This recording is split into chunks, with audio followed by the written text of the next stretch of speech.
Hola y bienvenidos. Hoy vamos a hacer un análisis a fondo de una decisión médica de enorme trascendencia. Una de esas conversaciones clave que una persona puede tener que afrontar con su equipo de cardiología. ¿Qué hacer cuando una válvula del corazón falla y, bueno, hay que elegir una nueva? Es una encrucijada importante, desde luego. Las fuentes que hemos reunido nos muestran que, una vez tomada la decisión de operar, el siguiente gran paso es elegir entre dos caminos. Optar por una válvula mecánica o por una válvula biológica, que también se conoce como de tejido. Y ese es nuestro objetivo hoy. Queremos bucear en la información que tenemos para desgranar bien estas dos opciones. Exacto. Entender qué ofrece cada una, cuáles son sus compromisos. La idea es, pues, aportar claridad para que esa conversación con el personal médico sea lo más completa posible. Porque al final del día no se trata de buscar la respuesta correcta en un libro. No. Se trata de encontrar la respuesta adecuada para cada persona. Y eso dependerá de su edad, de su estado de salud y, muy importante, de su forma de vida. Exacto.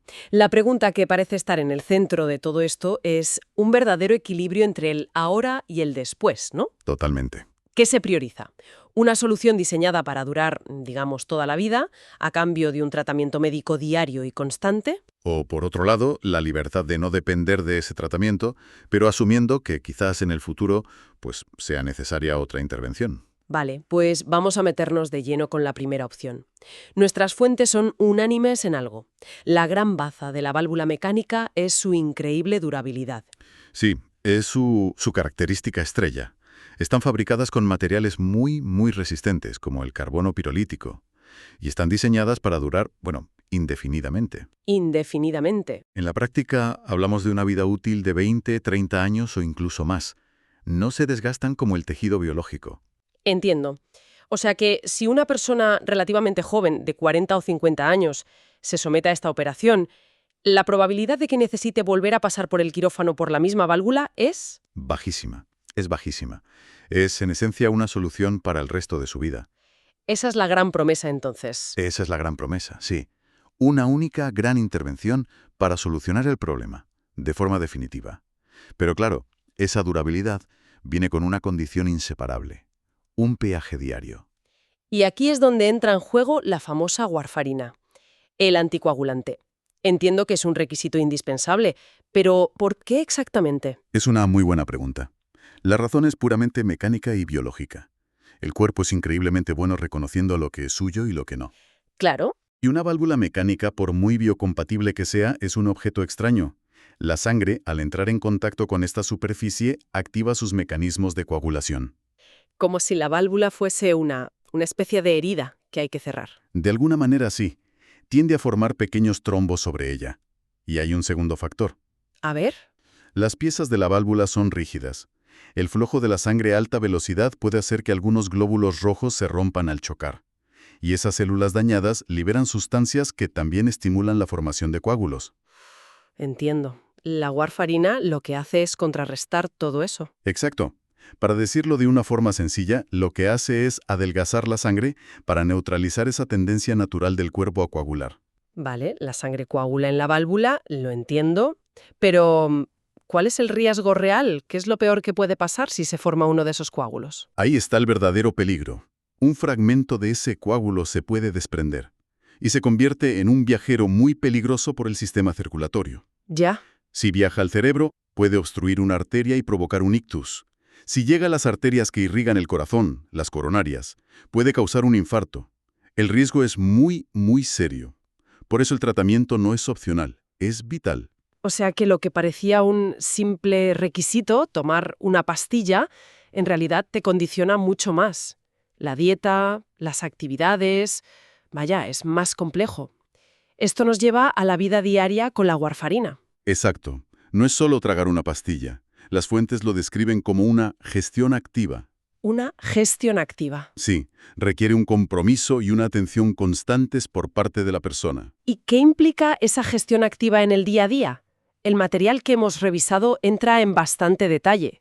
Por ejemplo, habla de análisis de sangre regulares. Sí, es fundamental. Periódicamente hay que medir algo llamado INR, que es un indicador de lo rápido o lento que coagula la sangre. Ah, El objetivo es mantenerlo en un rango muy específico. Si es demasiado bajo, hay riesgo de coágulos. Si es demasiado alto, aumenta peligrosamente el riesgo de hemorragias. La dosis de warfarina se ajusta constantemente según estos resultados. Imagino que eso implica visitas frecuentes al centro de salud. Y luego está el tema de la dieta, que siempre genera muchas dudas. Las fuentes hablan de la vitamina K. Este es un punto crucial. La warfarina funciona bloqueando la acción de la vitamina K, que es esencial para la coagulación. Claro. Por tanto, la cantidad de vitamina K que ingieres afecta directamente al medicamento. Lo importante no es eliminar los alimentos ricos en esta vitamina, como las espinacas o el brócoli. Que además son sanos. Claro. Lo importante es mantener un consumo estable. Si un día se come muchísima ensalada y al siguiente ninguna, el nivel de INR se puede descontrolar. Se trata de ser constante.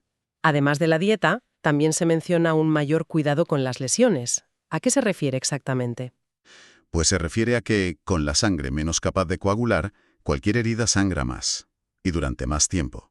Un simple corte al afeitarse, por ejemplo. Exacto. O un golpe en la pierna que normalmente solo dejaría un pequeño moratón.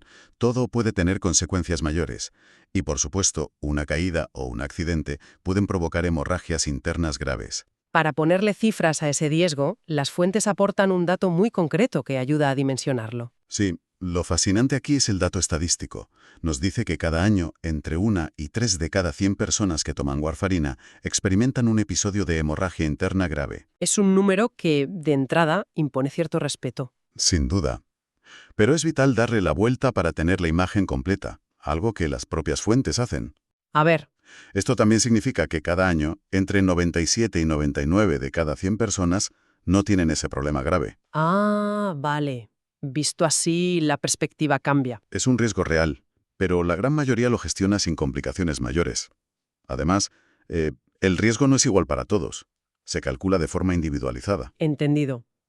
O sea, la mecánica es la opción para toda la vida, pero con un peaje diario muy significativo. Me imagino que la otra opción, la biológica, ataca precisamente ese punto, ¿no? El de evitar esa dependencia. Has dado en el clavo.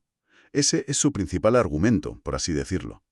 La gran ventaja de la válvula biológica es que, en la mayoría de los casos, libera a la persona de tomar anticoagulantes de por vida. ¿Y cómo funciona? ¿No hay ningún riesgo de coágulos con esta válvula? El riesgo es mucho menor. Estas válvulas están hechas de tejido animal tratado, pericardio bovino o válvula aórtica porcina. Ya. Y el cuerpo lo reconoce de una forma mucho más amable. No genera esa reacción de coagulación tan fuerte. Por eso, aunque a menudo se necesita warfarina los primeros meses... ¿Solo los primeros meses? Sí, de 3 a 6 meses, mientras el cuerpo cicatriza alrededor. Después se puede pasar a un tratamiento mucho más sencillo, como una aspirina diaria. Y eso, en términos de calidad de vida, tiene que ser un cambio inmenso. No pensar en los análisis, en la verdura, en el riesgo de un golpe. Absolutamente. Es una liberación. Para muchas personas, ese es el factor decisivo, la tranquilidad. Pero, como en la otra cara de la moneda, esta libertad también tiene un precio. Claro. El punto débil de las válvulas biológicas es que no son para siempre. Tienen una vida útil limitada. Las fuentes que hemos manejado dan una horquilla de tiempo. Hablan de una duración aproximada de entre 10 y 18 años. Esa es la media. Sí. Y la razón por la que fallan es porque, al fin y al cabo, son tejido. Con el paso del tiempo y los millones de latidos, sufren un desgaste. ¿Y qué les pasa? ¿Se rompen? A veces se producen pequeños desgarros, pero lo más común es un proceso llamado calcificación. Calcificación. Eso suena a lo mismo que puede haber dañado la válvula original. Es que es un proceso muy similar. El cuerpo, con el tiempo, tiende a depositar calcio en el tejido de la válvula. Se va volviendo más rígida, más dura, pierde su flexibilidad y ya no puede abrirse y cerrarse bien. Ya. Se endurece. Se endurece. Lo interesante es que este proceso no ocurre al mismo ritmo en todas las personas. Y aquí es donde la edad de la persona se convierte en el factor absolutamente clave, ¿cierto? Es el factor determinante. Las fuentes lo ilustran con 2 ejemplos muy potentes. Imaginemos una persona que recibe una válvula de tejido a los 70 años. ¿Vale? Las estadísticas nos dicen que solo 1 de cada 10 de estas personas necesitará un recambio en los siguientes 15 años. Lo que en la práctica significa que para el 90% restante es muy probable que esa válvula les dure el resto de su vida. Exactamente. Se convierte en una solución definitiva, pero sin el compromiso de la warfarina. Una opción muy atractiva en ese caso. Desde luego. Ahora, cambiemos por completo el escenario. Pensemos en una persona que recibe esa misma válvula, pero a los 40 años. Aquí la cosa cambia. Muchísimo. Aquí las cifras casi se invierten. Los datos muestran que aproximadamente 3 de cada 10 personas en este grupo de edad necesitarán un recambio en esos mismos 15 años. 3 de cada 10. La diferencia es abismal. ¿Y se sabe por qué se desbastan tanto más rápido en la gente joven? Sí, la teoría principal es que tiene que ver con el metabolismo. Una persona más joven tiene un metabolismo del calcio y del fósforo mucho más activo. El cuerpo está en un modo de construcción, de reparación más intenso, y eso parece acelerar el depósito de calcio sobre la válvula. O sea, lo que es bueno para el resto del cuerpo, en este caso, perjudica la válvula. Justo. En una persona mayor, ese proceso es más lento y el tejido se conserva mejor durante más tiempo. Con toda esta información, el panorama se va aclarando. ¿Cómo se traduce esto en una recomendación médica? ¿Hay perfiles de pacientes claros? Sí, aunque siempre es una decisión individualizada, las fuentes nos permiten dibujar unos perfiles generales. Para la válvula mecánica, por ejemplo, el candidato clásico sería una persona menor de 50 o 60 años. La lógica es evitarle una segunda o incluso tercera cirugía en el futuro, ¿no? Exacto. Evitarle cirugías de recambio, que no están exentas de riesgo. También, como mencionan las fuentes, personas que ya toman anticoagulantes por otro motivo. Claro, como una arritmia. Para ellas no es una carga nueva. No añade nada nuevo a su rutina. Y por supuesto, es una opción para cualquiera que prefiera la seguridad de la durabilidad y se sienta capaz de gestionar el tratamiento. Y en el otro lado del espectro, ¿quién sería el candidato ideal para una válvula biológica? Pues el perfil más claro es el de una persona mayor de 70 años, como veíamos. Para ellas, es muy probable que sea una solución definitiva. También es la opción preferente para personas que no pueden o no quieren tomar warfarina de forma segura. Alguien con un trabajo con riesgo de lesiones o que practica deportes de contacto. Exacto. O alguien con un riesgo elevado de caídas.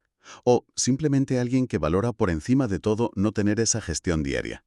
Personas que aceptan la posibilidad de una futura intervención a cambio de una mayor calidad de vida ahora. Precisamente. Y esto nos lleva al núcleo de la cuestión. No es una decisión puramente técnica, es profundamente personal y vital. Y aquí es fundamental el papel del equipo médico, no como alguien que impone una decisión, sino como un guía. Totalmente.